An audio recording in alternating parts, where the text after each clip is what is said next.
Transes iógicos, samadhi, relações de objeto precoces, dissociações, traumas. Samadhi. A importância que atribuímos ao fenômeno do transe iógico ou samadhi está intimamente ligada ao yoga do conhecimento, cujo objetivo é sempre dirigir-se a uma consciência mais alta, uma consciência divina que não é normal para nós agora, para a qual devemos nos elevar ou na qual devemos nos retirar. Diz-se que certos estados de ser só podem ser obtidos em transe. O mais desejável seria aquele em que toda atividade de percepção é abolida, em que não há mais consciência alguma, exceto uma pura imersão supramental no ser imóvel, atemporal e infinito. Ao falecer nesse transe, há uma parte no silêncio do nirvana supremo sem possibilidade de retornar a qualquer estado de existência ilusório ou inferior. O samadhi não tem uma importância tão capital na yoga da devoção, mas ainda assim tem seu lugar nele quando a alma, levada pelo êxtase do amor divino, cai em um desfalecimento do ser. Entrar em samadhi é também o degrau supremo da escada da prática yógica no Raja Yoga e no Hatha Yoga. Qual então a natureza do samadhi ou a utilidade do seu transe no yoga integral? É evidente que, se nosso objetivo inclui a posse do divino na vida, um estado de cessação da vida não pode ser o último, nem o supremo degrau, nem a condição mais altamente desejável. O transe iógico não pode ser um objetivo, como em muitos sistemas iógicos, mas apenas um meio, e um meio não para escapar da existência desperta, mas para ampliar e elevar toda a nossa visão, toda a nossa vida e toda a nossa consciência ativa. Para chegar à plena posse dos poderes do estado de sonho, é necessário primeiro excluir o assalto do mundo exterior aos órgãos físicos, visões, sons, etc. É bem possível, na verdade, perceber no transe do sonho o mundo físico externo por meio dos sentidos sutis próprios ao corpo sutil. Podemos perceber o mundo físico tanto quanto escolhermos percebê-lo em uma escala muito mais vasta que na condição desperta, pois os sentidos sutis têm um alcance muito mais potente que os órgãos físicos rudimentares, um alcance que pode se tornar praticamente ilimitável.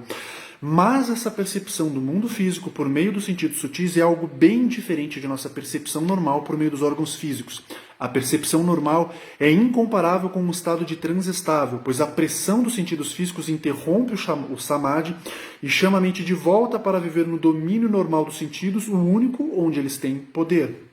Mas os sentidos sutis têm um poder duplo, nos planos que lhes são próprios e no mundo físico, embora este seja mais distante para eles que seu plano de existência. O yoga utiliza vários expedientes para selar as portas dos sentidos físicos, inclusive algumas práticas físicas, mas há um meio que é suficiente para tudo. A força da concentração pela qual a mente é levada para dentro, para profundezas que o chamado das coisas físicas não pode alcançar com facilidade. A segunda necessidade é desembaraçar-se da intervenção do sono físico. O hábito normal da mente, quando se retira do contato das coisas físicas, é cair no torpor do sono ou em seus sonhos, e então, quando é chamada a interiorizar-se para os propósitos do samadhi, ela dá, ou tende a dar, na primeira oportunidade, pela pura força do hábito, não a coisa que lhe é pedida, mas sua resposta usual de sonolência física.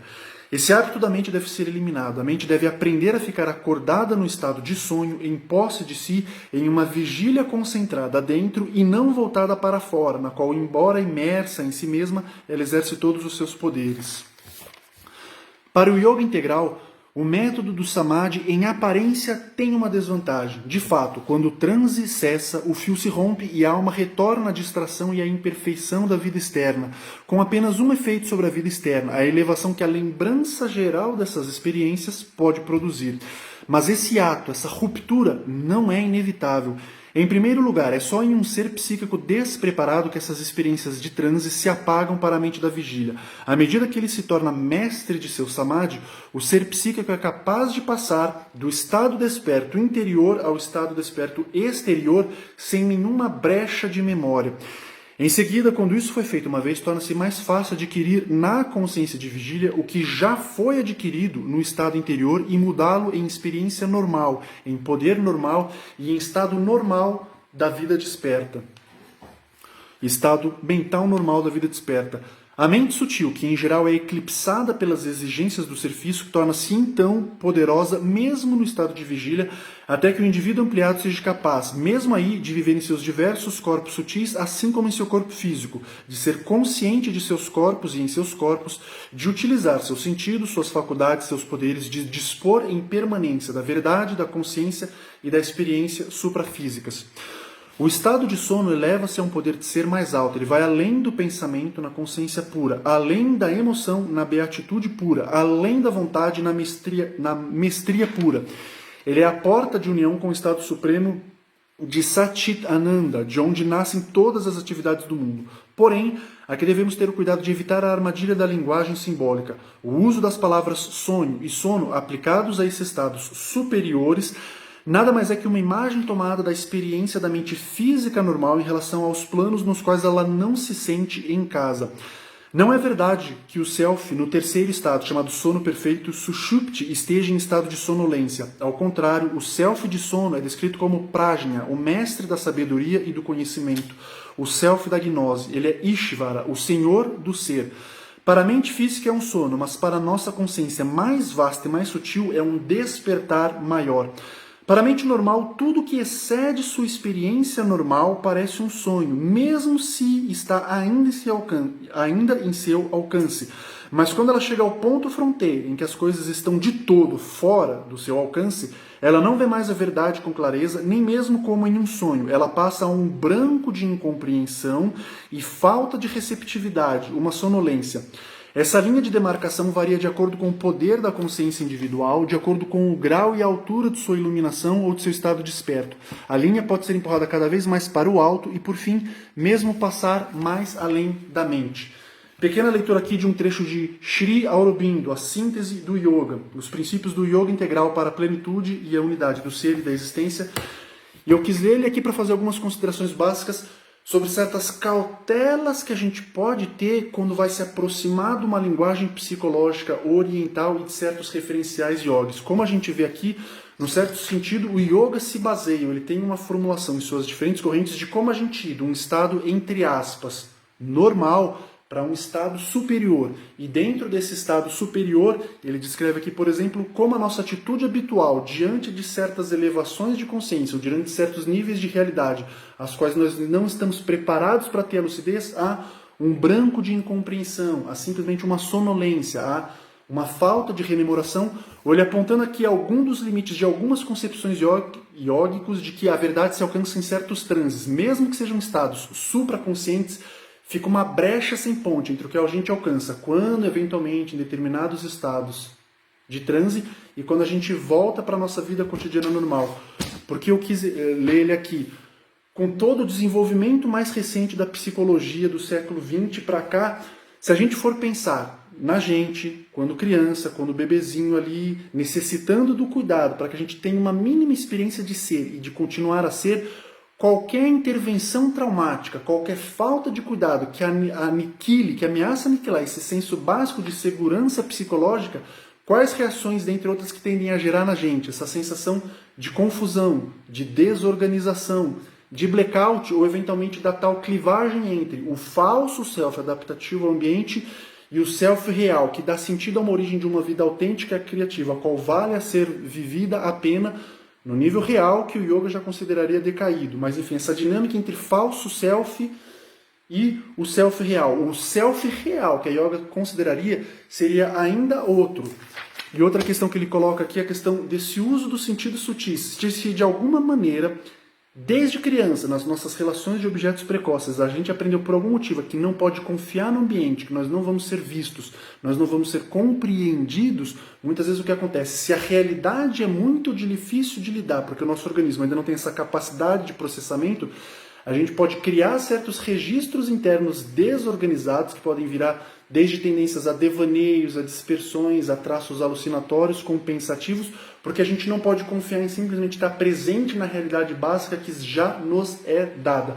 Quando o yoga vem com essa linguagem, eventualmente, de desenvolvimento dos sentidos sutis, o uso dos estados de transe, é uma cautela interessante a gente observar um pouco o quanto esse linguajar referente a um desenvolvimento psicológico superior pode, querendo ou não, engatilhar esses funcionamentos, essas fraturas ali das relações de cuidados objetais precoces e das falhas que ali houveram. Ou seja, muitas vezes, ao invés de senso de desenvolvimento sutil, capaz de estar percebendo esses planos sutis, esses planos espirituais, às vezes a gente está tendo rudimentos de conscientização de certas emoções, de certas apreensões, de certas angústias que estão ali no registro entre o pré-verbal e o verbal, eventualmente níveis de traumas registrados no corpo anterior à capacidade de organização, de racionalidade e de criar uma estrutura de representação e coerência. Ou seja, quando a gente fala de samadhi, uma coisa é a gente ter um certo nível de ego, como se diz, com uma certa consistência, com uma liberdade bioenergética, com uma liberdade, uma sensação de autenticidade, capacidade de desfrutar da vida física, de estar presente nas relações interpessoais e, eventualmente, a partir daí, como um passo além, e desenvolvendo certas capacidades de imersão, usos de estado de transe e, eventualmente, certos níveis de verticalização.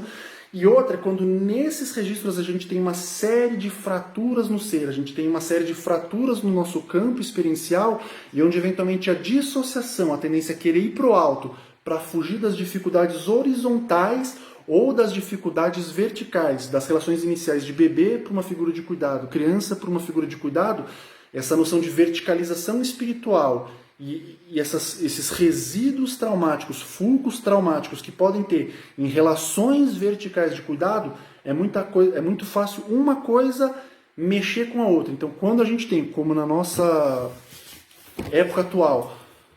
poder valorizar certos aspectos da psicologia oriental, certas contribuições dela, mas tendo todo o referencial da psicologia das relações objetais, da formação do self, de memórias traumáticas, como eventualmente fica mais fácil aí talvez se pensar num crescimento integral, no que o autor aqui propõe como yoga integral, em vez simplesmente do yoga cético, e ao mesmo tempo que como essa linguagem de samadhi, certos transyógicos, podem levar a gente para certos refinamentos, para certas inspirações a qual a linguagem da psicologia ocidental, nos seus termos ocidentais, ainda está tateando, então acaba pegando algumas figuras de linguagens do budismo, do próprio yoga, enfim, das referências vindas das civilizações do Ocidente. Mas o que chama a atenção, então, para esse ponto, como a noção de verticalização ou de interiorização, que no yoga de tempos antigos pode passar um pouco batida, não problemática, se a gente for pensar atualmente em várias questões aí de transtornos caracterológicos, questões aí dos cuidados iniciais que não foram suficientemente bons e de várias questões de rachaduras psíquicas que isso acontece,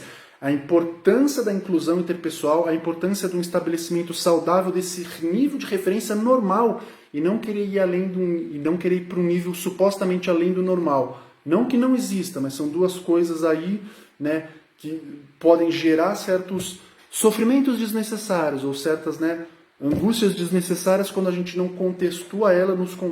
contextualiza elas nos referenciais onde elas podem ser mais facilmente entendidas. As vicissitudes da formação de um ego que possa atingir um certo nível de autenticidade existencial, de congruência, de maturidade, de disponibilidade física para o prazer e para a sensação, né, de um certo vigor, de uma vitalidade na vida, e eventualmente outros níveis que usem determinados momentos de romper com os sentidos físicos, romper com as dinâmicas costumeiras, não por motivos traumáticos, não por recuos baseados no medo e no terror, mas para criar as possibilidades de um florescimento de algo a mais. Então, para a gente pensar nesses distintos níveis de florescimentos, essa junção de alguns elementos iógicos e dos termos da psicologia ocidental, que traz mais essas questões das infâncias, questões ali de relações objetais, questões de cuidados referentes a essa formação inicial do nosso senso de ser pessoa, podem ser aí bastante profícuas e para a nossa civilização, para o tempo atual, talvez mais férteis e eficientes do que linguagens muito arcanas, do que linguagens mais antiquadas que tenham ali um vigor ascético que na nossa civilização, em certa medida, talvez não haja mais. Sri Aurobindo, a síntese do yoga sobre considerações a respeito do samadhi, transe, dissociação, contextos de cuidado, contextos de integração.